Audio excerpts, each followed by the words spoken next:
मधुसूदन दत्ता का सभी दर्शकों को नमस्कार। जैसा कि आपने टाइटल देखा है कि गलत से बहस ना करें। कभी भी जीवन के अंदर कोई गलत व्यक्ति है तो आप गलत कर रहा है, आपके साथ आपके विरुद्ध गलत कर रहा है कुछ भी, तो आप उससे बहस ना करें। तो सुप्रीम कोर्ट का कहना है where there is right there is remedy. जहां पर अधिकार होंगे वहीं पर उपचार होगा। तो इसीलिए आप कभी भी जीवन के अंदर आपके कोई भी गलत व्यक्ति आपसे गलत व्यवहार करे तो आपने उससे बहस ना करें, और जहां पर अधिकार है उसके ठीक करने का उपचार वाले अधिकार है वहां पर अपनी बात को रख दे। तो ऐसे ही है ना, आपको आज विधायिका, कार्यपालिका और न्यायपालिका और उसके बाद जो परमार्थ है उसके बारे में चारों उदाहरण दूंगा मैं, कि जैसे हमारे संविधान के अंदर विधायिका, कार्यपालिका और न्यायपालिका के बारे में लिखा हुआ है, ऐसे ही हमारे सामाजिक जीवन में परमार्थ का जीवन होता है। तो वहां पर भी कोई भी गलत व्यवहार करे तो आपने जहां पर अधिकार है वहीं पर उसका उपचार करना है। तो उदाहरण के तौर पे जैसे विधायिका के बारे में मैं उदाहरण देना चाहूंगा कि विधायिका, एक बार एक विधायक ने एक RWA के प्रेसिडेंट के साथ गलत व्यवहार कर दिया, तो उनका सुपुत्र भी उनके पास साथ में था, क्योंकि वो प्रेसिडेंट ने, जो RWA के प्रेसिडेंट थे, रेजिडेंट वेलफेयर एसोसिएशन के जो प्रेसिडेंट थे, वो एक दिन पत्र दे आते थे फॉरवर्डिंग लगवाने के लिए विधायक जी को, और अगले दिन लेने जाते थे, क्योंकि विधायक जी के साइन होने होते थे उनके पत्र लेटर पे। तो हमेशा विधायक से पत्र अपना फॉरवर्ड कराते थे अपनी RWA से जो भी समस्याएं होती थी उनको देखकर। तो एक बार जब वो प्रेसिडेंट साहब गए RWA के विधायक जी के पास अपना वो पत्र लेने, तो वो पत्र उनका जो पिछले दिन देकर आए थे तो नहीं मिला।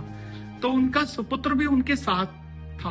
उन्होंने देखा, क्योंकि भाई फादर उनके बाहर नहीं आए काफी देर तक, तो सुपुत्र अंदर गया और उन्होंने बात को समझा फादर से। फिर उन्होंने उससे कहा कि सर ये कल दे गए थे पत्र, तो देख लो यही होगा जो पत्र नहीं मिल रहा है, इनका फॉरवर्डिंग लेटर के लिए दे गए थे।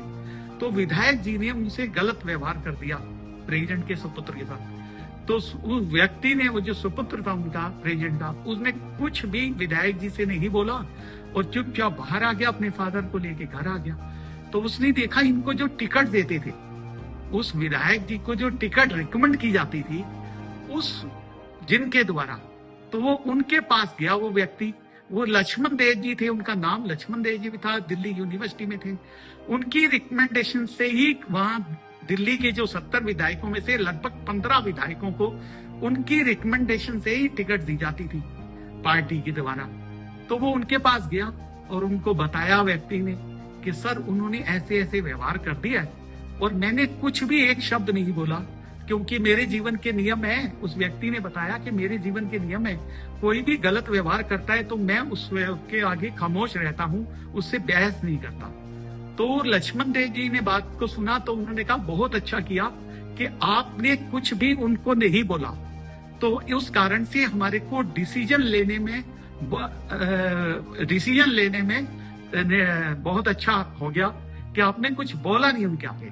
आप ध्यान रखना कि शाम को वही विधायक जी आपके घर आएंगे और आपसे माफी मांगेंगे। तो ऐसा ही हुआ कि शाम को लक्ष्मण देव जी उस विधायक को लेकर उस जो प्रेसिडेंट के सुपुत्र के घर आए और उन्होंने अपनी गलती मानी विधायक जी ने। और विधायक जी को जब उन्होंने बातें सुनाई कि आप पब्लिक रिप्रेजेंटेटिव हो और पब्लिक आपके दरवाजे पे आ रही है, RWA का प्रेसिडेंट आपके दरवाजे पे आ रहा है, समस्याएं हल कराने के लिए आ रहा है पब्लिक की, और आप उससे ऐसा व्यवहार कर रहे हो और उसके सुपुत्र के साथ ऐसा व्यवहार कर रहे हो। तो वो बार बार यही बोला हर बार पे कि गलती हो गई, मेरे से गलती हो गई। लगभग उसने 15-16 बार अपनी गलती मानी बोल के कि गलती हो गई। जैसी अमिताभ बच्चन ने गलती मानी थी ऑन कैमरा, जब वो वहां मराठी भाषा का जया भादड़ी और राज ठाकरे के बीच में जो मामला बना था एक बार, अमिताभ बच्चन ने ऑन कैमरा 15-16 बार माफी मांगी थी। इसी तरह से विधायक जी ने उस व्यक्ति से माफी मांगी। अब आप उसका रीजन देखेंगे क्यों माफी मांगी, कि उस व्यक्ति ने जब विधायक जी ने गलत व्यवहार किया तो वो चुपचाप वहां से आ गया और जिनको अधिकार था वो जो टिकट देते थे उनके पास गया। तो वही सुप्रीम कोर्ट की लाइन आ गई कि where there is right there is remedy, जहां पर अधिकार होंगे वहीं पर उपचार होगा। तो ऐसा विधायिका का मैंने आपको उदाहरण दिया। अब मैं आपके सामने कार्यपालिका को उदाहरण देता हूं कि वो व्यक्ति समाज सेवक था, तो समाज सेवक फादर भी उसके समाज सेवक थे और सुपुत्र भी उनका समाज सेवक था। तो वही व्यक्ति जो वो एक बार श्री मुकेश कुमार शर्मा जिनका करोल बाग के अंदर घर था, उस घर पर किसी एडवोकेट ने उस मुकेश कुमार की दादी के नाम से नकली विल बनाकर उस मकान पे कब्जा कर रखा था, जबकि वो पहले किराएदार था उनका। लेकिन दादी जब उनकी गुजर गई, उनने फर्जी विल बना दी, 2 विटनेस डाल दिए उसपे और फर्जी विल के माध्यम से रहने लग गया उस मकान पे और किराया भी नहीं देता था उनका। जब वो प्रॉपर्टी का हिस्सा हुआ तो वो मुकेश कुमार शर्मा के हिस्से में आई प्रॉपर्टी। जब उसने उसको नोटिस भेजा तो उसने खाली नहीं करी तो उनने दिल्ली रेंट कंट्रोलर के कोर्ट में अपनी याचिका दायर की। तो वहां पर पता लगा कि उस एडवोकेट ने वो जो फर्जी विल थी वो वहां प्रस्तुत कर दी। तो उसने कहा ये तो मेरी दादी के साइन भी नहीं है और ये फर्जी विल है। और साथ में जो विटनेस था, उस विटनेस को भी जब पता लगा कि मेरे नाम से कोई विटनेस साइन हुई है विल पे, तो उसने जाकर वहां एफिडेविट कोर्ट में फाइल कर दिया कि ना तो मेरे साइन है, ना मैंने मुकेश कुमार शर्मा की दादी को कभी अपने जीवन काल में देखा है, तो ये विल भी नकली है। उसके एफिडेविट को निकलवाकर उसने पुलिस में कंप्लेंट करी। तो वो 30 यारी कोर्ट जो थी सब्जी मंडी स्टेशन के अंतर्गत आती, पुलिस स्टेशन सब्जी मंडी के अंतर्गत आती है। तो उसने वहां कंप्लेंट करी, एसएचओ को, तो नहीं हुआ। फिर डीसीपी साहब को कंप्लेंट करी। तो उसके बाद वो व्यक्ति जो है मुकेश कुमार शर्मा के साथ डीसीपी साहब से मिलने गया। डीसीपी साहब का नाम था श्री जतिन नरवाल जी। वो जब व्यक्ति मिलने गया मुकेश कुमार शर्मा के साथ, जो पीड़ित व्यक्ति था जिसका मकान उसने कब्जा कर रखा था एडवोकेट ने, तो जब उनसे मिलने गया तो वो उस दिन 2 घंटे तक वेट करता रहा, 11:30 से करीब 2 घंटे तक वेट करता रहा, 12:30 तक। तो व्यक्ति वो उठ के पीए साहब के पास गया कि भाई डीसीपी साहब अभी तक आए नहीं। तो पीए साहब ने क्या किया, उस व्यक्ति से गलत व्यवहार कर दिया। उस जो व्यक्ति मुकेश कुमार शर्मा के साथ गया था, उस व्यक्ति समाज सेवक था, सोशल वर्कर था, उससे गलत भाषा में बोल दिया। उसने एक लाइन बोल दी कि भाई चुपचाप विजिटर रूम में बैठे रहो, जब डीसीपी साहब आएंगे आपको मिलवा दिया जाएगा। तो वहां पर मामला गलत व्यवहार ये था कि जो पीए था उसकी एज थी 35 साल और जो वो सोशल वर्कर था व्यक्ति, उसकी एज थी 55 साल। तो वो वर्ड उसने यूज किया कि चुपचाप बैठ जाओ, जैसे कि वो पीए उस व्यक्ति का टीचर हो। टीचर ही बच्चों को कहते हैं कि चुपचाप बैठ जाओ। तो ऐसे वो भाषा का इस्तेमाल गलत था उसका। तो वो संयम रखा उन्हें और जाके विजिटर रूम में मुकेश कुमार शर्मा के साथ बैठ गया। जब 11 बजे से 1 बजे तक का टाइम था डीसीपी साहब से मिलने का, वो जब उस टाइम तक नहीं आए तो उसने 1:45 पर पुलिस कंट्रोल रूम को कॉल करी कि मैं व्यक्ति सोशल वर्कर हूं, ये मेरा नाम है और मैं मुकेश कुमार शर्मा जो पीड़ित व्यक्ति इसके साथ विजिटर रूम में 11:30 बजे से बैठा हूं, 2 घंटे बाद सभी ऊपर हो चुका है और मैं डीसीपी साहब अभी तक नहीं आए। और पुलिस कंट्रोल रूम को उसने कॉल करके बताया। तो कंट्रोल रूम में जो पुलिस ऑफिसर थे वो कांस्टेबल रैंक का था, तो वो सुन रहे थे बात को सुनने में कहा, भाई आप बताइए क्या हाल करें। उन्होंने कहा सर मैं इंफॉर्मेशन दे रहा हूँ आपको पुलिस कंट्रोल रूम को और मैं यहाँ बैठा हूँ विजिटर रूम में। तो उन्होंने कहा सर आप पीए से बात कर लो। पुलिस कंट्रोल रूम ने कहा कि आप पीए से बात कर लो। तो उस व्यक्ति ने कहा कि पीए साहब का बात करने का तरीका सही नहीं है, इसीलिए मैं आपको कॉल कर रहा हूँ। तो उन्होंने कहा ठीक है, आपकी इंफॉर्मेशन को हम भिजवाते हैं। तो क्या है, इसके 2 प्रोसीजर थे। एक वायरलेस सेट पे मैसेज जाता है पुलिस कंट्रोल रूम से, एक ये प्रोसीजर है, और दूसरा प्रोसीजर है कि पुलिस कंट्रोल रूम से कॉल आती है, वहां फोन करते हैं वो उस वक्त। तो उसमें क्या हुआ कि अगर ये कॉल जाती तो जो डीसीपी साहब के वायरलेस सेट पे कॉल जाती, तो इस कॉल को joint commissioner of police, special commissioner of police और पुलिस कमिश्नर साहब तीनों हेडक्वार्टर में बैठ के सुनते कि एक व्यक्ति 11:30 बजे से विजिटर रूम में बैठा हुआ है और डीसीपी साहब अभी तक नहीं मिले, यही इंफॉर्मेशन देनी। तो उस व्यक्ति पुलिस कंट्रोल रूम ने क्या किया कि फोन करके पीए साहब को कहा कि ये ऐसी कॉल हमारे पास आ चुकी है, आप मिलवाने का व्यवस्था कीजिए, नहीं तो इस कॉल को हम वायरलेस साइट पे भेजेंगे, क्योंकि ये व्यक्ति दोबारा कॉल करेगा। दोबारा कॉल तो हुआ यही कि पीए साहब को फिर उठ के आना पड़ा विजिटर रूम में। उन्होंने पूछा कि किसने कॉल करी है। उस व्यक्ति ने कहा हम, मैंने पुलिस कंट्रोल रूम को कॉल करी है। तो 5 मिनट, वो उस व्यक्ति को भी पता लग गया कि अब डीसीपी साहब आ जाएंगे। तो डीसीपी साहब 5 मिनट के अंदर आ गए, और उस 5 मिनट के अंदर आ गए और उन्होंने सबसे पहले उस व्यक्ति को बुलाया, सोशल वर्कर मुकेश कुमार शर्मा को बुलाया, और उनकी बात को सुन के एसएचओ को डायरेक्ट फोन किया कि भाई इस कंप्लेंट का आज ही एफआईआर दर्ज करो, या इस कंप्लेंट की कंक्लूजन निकाल के दे दो इनको, तो दोबारा ये मेरे पास कॉल ना आ जाए।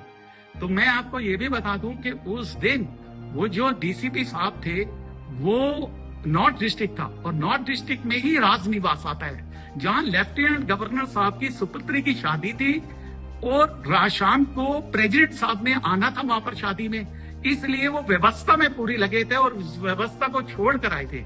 आज मैं आपको बताना चाहता हूं कि मैं पुलिस का रिगार्ड क्यों करता हूं कि देखिए, एक कांस्टेबल ने राष्ट्रपति की सुरक्षा में लगे हुए डीसीपी को उसके डिस्ट्रिक्ट हेडक्वार्टर में बुला दिया।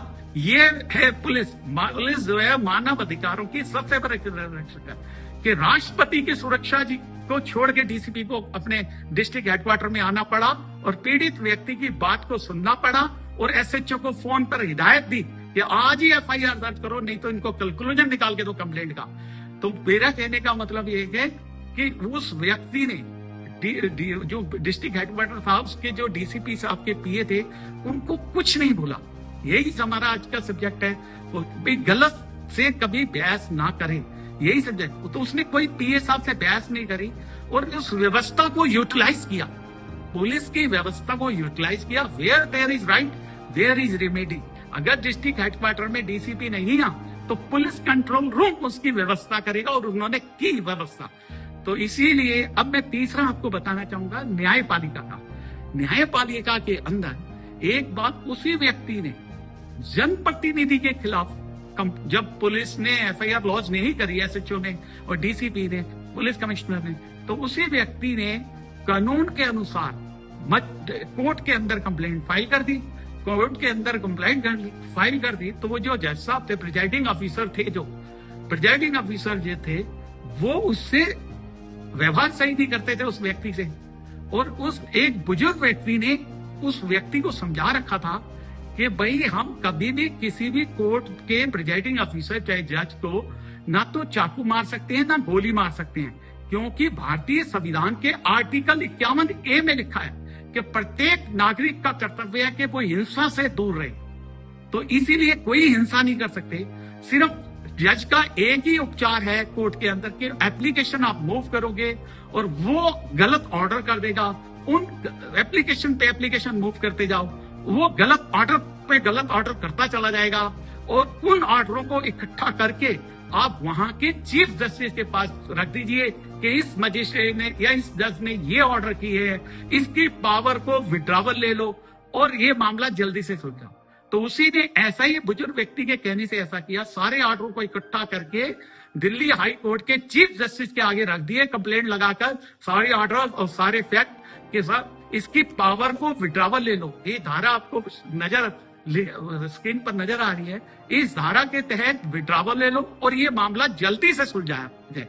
हाई कोर्ट की ड्यूटी थी कि इस निचली अदालतों में शीघ्र निर्णय हो और उचित निर्णय हो। तो वो हुआ ऐसा कि जब उसने कंप्लेंट लगा दी तो ऑनरेबल दिल्ली हाई कोर्ट ने उस जज के मजिस्ट्रेट के 3 थाने थे, उसके पास 3 थाने थे, रोहिणी, समेपुर बादली, कंझावला, तीनों थानों की पावर से विड्रॉवल ले ली और साथ ही डिस्ट्रिक्ट जज को भेजा ऑर्डर कि इस मामले को जल्दी निपटाया जाए।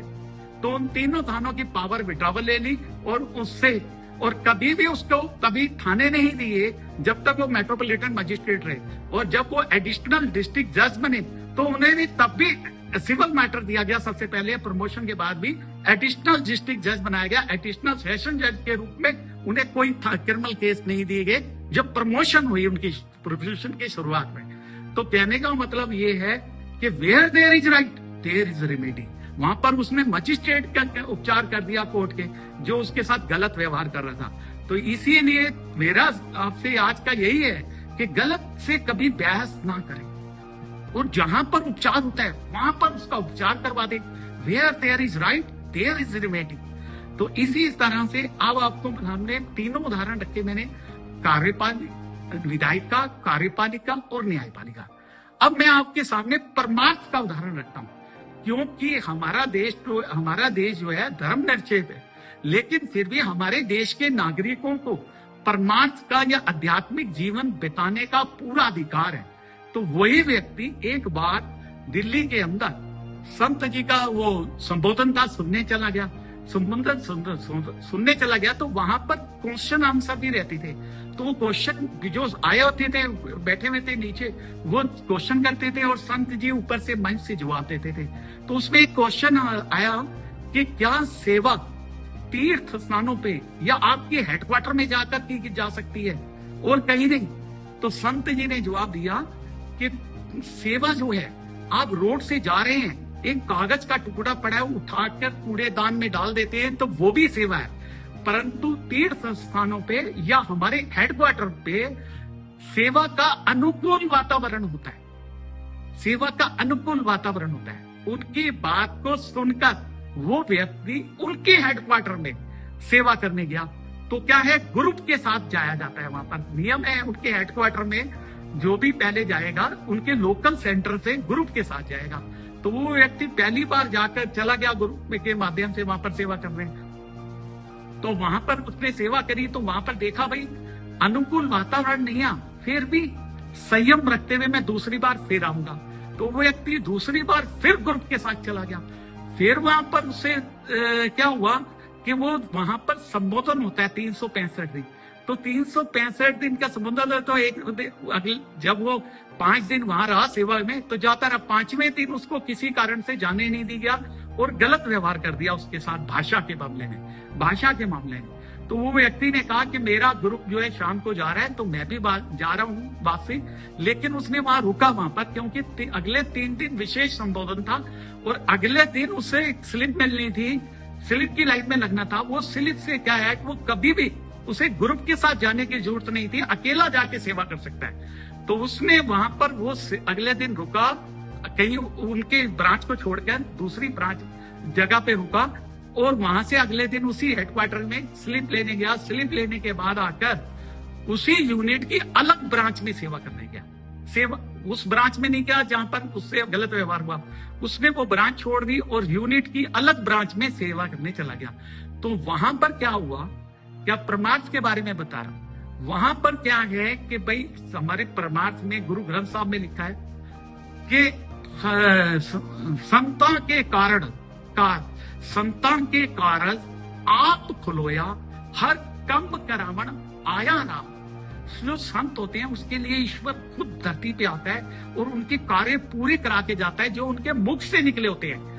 उनका जो मुख से निकला था दिल्ली में कि अनुकूल वातावरण होता है, और उस व्यक्ति को वहां अनुकूल वातावरण नहीं मिला। तो परमात्मा ने क्या किया कि उस यूनिट का इंचार्ज बनकर परमात्मा धरती पे आया और उस यूनिट के इंचार्ज आए, उस ब्रांच जहां अलग सेवा कर रहा था वो, उन्होंने कहा आप मेरे वाहन में बैठिए, और वो उसी ब्रांच में लेके गया जहां पर उसके साथ पिछले दिन अभद्र व्यवहार हुआ था। वहां पर ले जाकर उनके रूप में उस जो इंचार्ज थे, सह इंचार्ज, उनके सामने उन्होंने कहा कि ये व्यक्ति 24 घंटे के अंदर जहां मर्जी जाए कोई इसे रोकेगा नहीं, और इसे साथ में कोई बैच की जरूरत नहीं है, क्योंकि वहां सेवा करते वक्त बैच गले में डालना पड़ता था। तो उन्होंने उसका ये भी छुटकारा दिला दिया कि कोई बैच की जरूरत नहीं है। देखिए, संता के कारज आप खुलोया हर कम करावन आया राम। वो परमात्मा जो उनके शब्दों को पूरा कराना चाहता था, वो वहां के यूनिट के इंचार्ज का रूप बनकर आया और उसके लिए वो व्यवस्था करा के गया। जैसे कबीर जी के कार्य में हुआ था। कबीर जी के काल में कबीर जी को संत उनकी वो कराना चाहते थे, वेद भी कराना चाहते थे कबीर जी की। तो साधु समाज, भाई वो साधु समाज होंगे, तो परमात्मा खुद आकर कबीर रूप बनकर वो कार्य पूरा करके गया और कबीर जी का श्लोक था, ना हम कुछ किया ना कर सके शरीर, जो कुछ कियो हरि कियो भय कबीर कबीर। वो जो परमात्मा होता है वो संतों के कार्य के लिए खुद धरती पर आकर करवा के जाता है। वहां पर उस व्यक्ति को क्यों मिला ये परमात्मा की कृपा का साथ, कि उसने कुछ भी शब्द नहीं बोला था उनके आगे। जब उन्होंने इंचार्ज और सह इंचार्ज ने अगर उनसे अभद्र व्यवहार किया तो वो खामोश रह गया, क्योंकि उसे पता था व्यक्ति को कि गलत से कभी बहस नहीं करनी। Where there is right there is remedy. संतों की जगह पर परमात्मा को अधिकार होता है सब कुछ करने का, तो संतों की जगह पे परमात्मा आके सब कुछ ठीक करा के जाता है। तो ऐसा ही हुआ कि वो व्यक्ति उस दिन के बाद अकेला जाके सेवा करता है। साल में 19 दफा वहां पर संतों का विशेष संवेदन होता है और साल में 19 दफा जाता है वो हेडक्वार्टर में उनके। तो मेरा ये कहने का आज का ये वीडियो था कि कभी भी गलत व्यक्ति से बहस ना करें, खामोशी से वहां से निकल जाएं और जहां पर अधिकार है वहां पर उस गलत व्यक्ति का उपचार करवा दें, क्योंकि सुप्रीम कोर्ट ने कहा है where there is right there is remedy. जिन्होंने भी इस वीडियो को सुना है सबका हार्दिक धन्यवाद दिल से।